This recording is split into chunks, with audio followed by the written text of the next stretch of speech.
Welcome to the OSBT Standard Operating Procedure 302 Head Protection Policy Employee Education.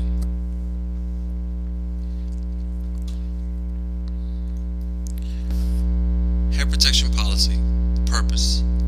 The purpose of the Head Protection Policy is to minimize the frequency and severity of potential head injuries incurred by employees by establishing a policy for wearing hard hats. In addition, this section will define the type and required use of minimum head protection.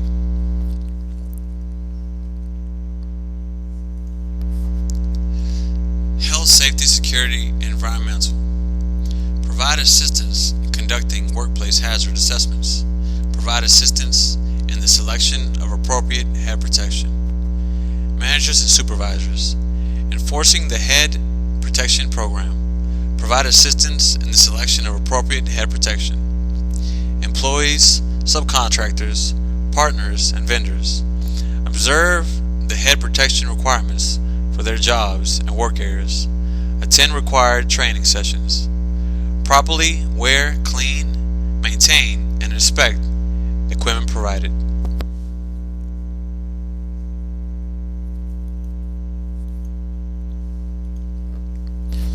General requirements. Head protection shall be worn in areas where there is a potential for injury to the head from impact, flying, or falling objects.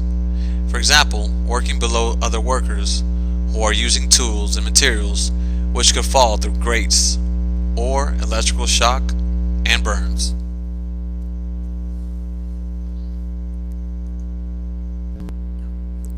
Specific areas where head protection may be necessary include, but are not limited to, construction projects, areas where any crane, hoist, or other overhead lifting device is in operation, areas where there is possibly falling objects, work around energized electrical lines, tasks involving climbing or working in aerial lifts, areas or adjacent to roads or highways where construction or maintenance activity is being performed, and inspecting condemned or unsafe houses.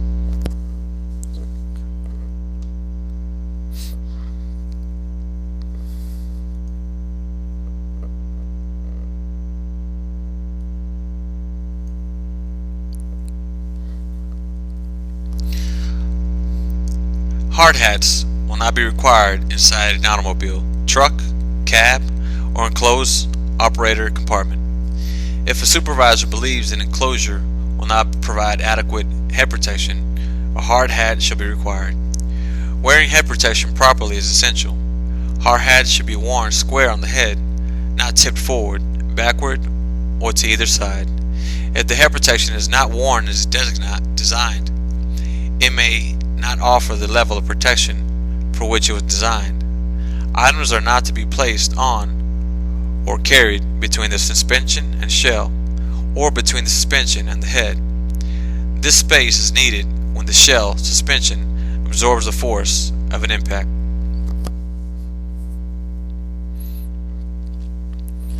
Care and maintenance.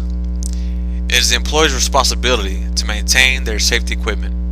To ensure this, head protection should be inspected, cleaned, and maintained at regular intervals or as directed by manufacturer instructions. Examine the shell for cracks, brittleness, discolorations, or chalky appearance. The suspension should be examined for cracks, breaks, or frayed straps.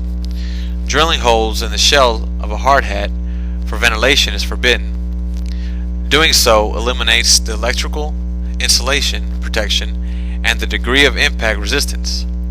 Covering hard hats with stickers, emblems, decals, or paint is prohibited. Name identification stickers, small, are allowed on hard hats. These small stickers must be located on the front or back of the hard hat.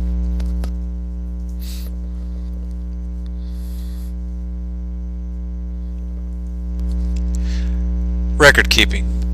The company will provide training for each employee using head protection. The program will enable each employee to recognize hazards related to head protection and to use proper procedures to minimize these hazards.